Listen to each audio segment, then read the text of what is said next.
I think we were going to try some role plays. I'm not sure that it's necessary, but let's see how that goes. And maybe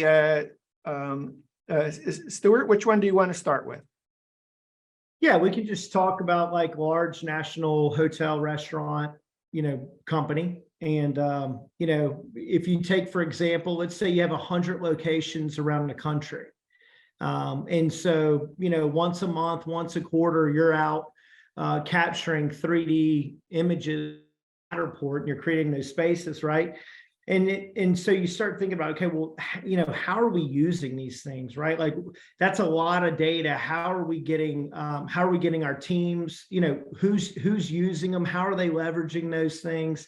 And so I think when we think about that, there's a lot of pain points specifically about, inspecting their brand.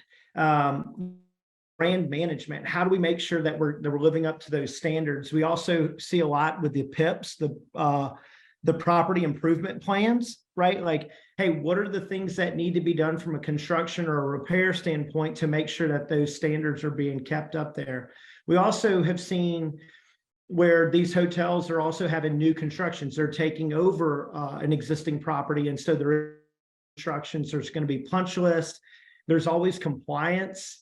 And then, we talked about it earlier, just that whole unbiased inspection and review of the site, how do we make sure that we don't have Joe, who always works all the properties in Arizona, Joe and all the managers have gotten to be buddies. And now all of a sudden it's like, we're not getting the real reports back because everything's always like, Joe, I'm going to take care of that tomorrow.